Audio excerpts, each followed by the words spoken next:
Hey guys, you asked for it, you got it. Here I am, and I'm gonna walk you guys through some brain exercises today. So essentially, super simple, but keep in mind what we're doing is you have two sides to the brain.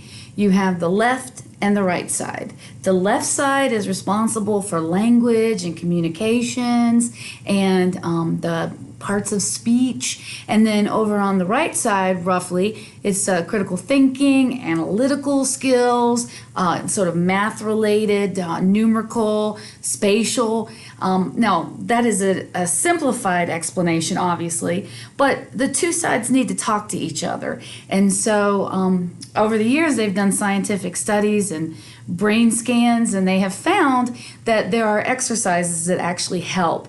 And these are some exercises that I'm going to show you, and I want you to participate. And you can do them with a mask, you can do them standing, some of them you can do sitting. So you can do these even when you're in another class, even if it's not SEL, social emotional learning time. So the first one is called pinky thumb. Put your thumb up on one hand and then put your pinky out on the other, okay? And then you're gonna switch, okay?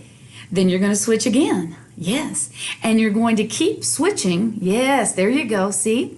Now, at first you say, I can't do this correctly, and that's okay. That's actually not uncommon. Most people cannot do it, and that's because your brain wants to do the same thing. It likes to do simultaneous activities, so it likes parallel structure, so to speak. So your brain prefers two thumbs or two pinkies, but when you force it into this pattern, it actually forces your brain to communicate in new ways. So I just want you to keep practicing this. Guys, there are videos of LeBron James and Kobe Bryant. They actually tried this and they couldn't do it at first either. And they're super coordinated. So guess what? We're all in good hands. I couldn't do it either, but now I can do it. So guys, just practice, okay?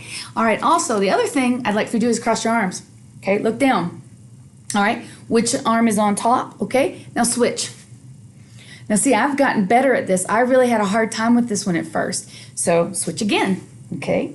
Switch, switch, switch, switch, switch, switch, switch.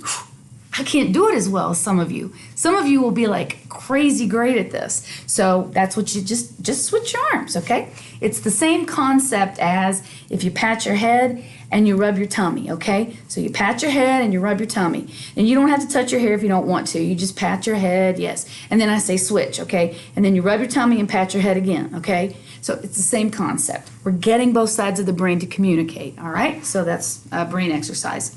Another brain exercise that we do involves putting our arms out, and then we lift one foot off the ground and we close our eyes and we count to see how long we can stay balanced. So you put your arms out, you lift one foot off the ground, doesn't matter which, and then you close your eyes and then you count. This is also a cheater for you teachers out there because you'll have a better idea if a student is not getting enough sleep or is feeling sick, or because our balance isn't as great. Now, I'll be honest with you, my balance is not usually, I think I'm pretty much sleep deprived most of the time, but I can really only get to 3 or 4. So some kids, oh my gosh, they love it. They love to actually compete a little bit. I've had kids get up to 40, 50. I mean, they could probably hold it longer if I didn't actually stop, but everybody counts silently in their head.